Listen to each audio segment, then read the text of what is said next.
اب امریکہ کی کیتھولک فرقے کی یونیورسٹی نوٹر ڈیم یونیورسٹی اس کا یہ پروگرام جو ہے مدرسہ ڈسکورسز، کیا یہ ہمارے مدارس کے نظام میں کھلی مداخلت نہیں ہے؟ کیا یہ دہشت گردی نہیں ہے؟ دیکھیں جی، بات یہ ہے جیسے آپ نے بتایا بھی ہے کہ نوٹر ڈیم یونیورسٹی کیتھولک فرقے کی، ٹھیک ہے نا جی، مطلب متشدد یونیورسٹی، ٹھیک ہے نا جی۔ بات یہ ہے آخر اس کو ضرورت کیوں پیش آئی؟ یہی تو جاننا چاہتا ہوں، ٹھیک ہے نا، ضرورت کیوں پیش آئی؟ وہ تو پہلے سے اسلام پہ بڑی تحقیق کر رہے ہیں، ہماری بڑی بڑی کتابیں انہوں نے اپنی تحقیق ریسرچ میں جو مددگار ہوتی ہیں ان کی لکھی ہوئی ہیں، تو ہم نے تو کبھی یہ خطرہ نہیں سمجھا۔ اور وہ ہمارے بیس میں جس طرح ہمارے مدارس میں تعلیم ہوتی ہے، زیر زمین ان کے باقاعدہ مدارس ہیں، وہ اسی طرح ہمارا لباس تک پہنتے ہیں، جس طرح ہم پڑھاتے ہیں اسی طرح وہ پڑھتے ہیں، وہ ماننے کے لیے نہیں پڑھتے ہیں، جاننے کے لیے پڑھتے ہیں، اور پھر اس لیے پڑھتے ہیں کہ کس طرح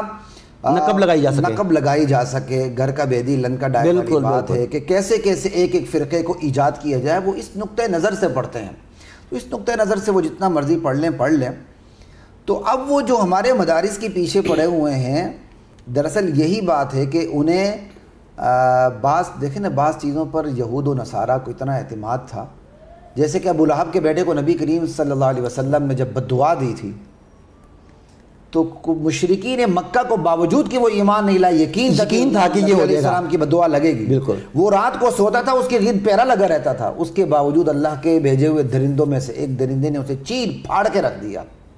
بس یہی معاملہ سمجھ لیں، وہ نہ ماننے کے باوجود، ہمارے خلاف شور و غوغا کرنے کے باوجود انہیں یقین ہے اسلام نے کی نشأت ثانیہ یہاں سے ہونی، اسلام نے یہاں سے اٹھنا ہے، اسلام کا پیغام یہاں سے اٹھے گا، اسلامی اقدار یہاں سے بچی ہوئی ہیں، اس لیے وہ ہمارے پیچھے پڑے ہوئے ہیں۔ جہاں تک بات ہے منافقین کی، جو ہمارے ہاں منافقین کی بھی کوئی تعداد کم نہیں ہے، وہ تو اپنے گود میں لے کے بیٹھے ہوئے ہیں، وہ تو ان کے متبنہ بنے ہوئے ہیں۔ مطلب ہے کہ اس یونیورسٹی میں جو مدرسہ ڈسکورسز پروگرام ہے وہاں مخلوط تعلیم دی جاتی ہے، پکنکس ارینج کی جاتی ہیں اور بڑا کچھ ہوتا ہے۔ دیکھیں جی، اگر یہ دیں گے تو لوگ آئیں گے نا،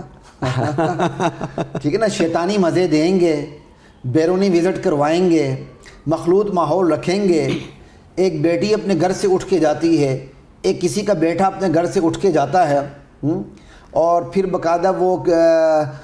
جوڑوں کی صورت میں ان کو ریسرچ کے مواقع مہیا کیے جاتے ہیں، بالکل کہ بس وہ ریسرچ کیا ہونی، ایک دوسرے پر بھی ریسرچ ہوگی، جہاں تک خیر یہ باتیں عجیب سی ہوتی ہیں۔ تو یہ تو مواقع فراہم کی جاتے ہیں پھسلانے کے، تو جس کو پھسلنے کا شوق ہے تو وہ تو اس راستے پر جائے گا۔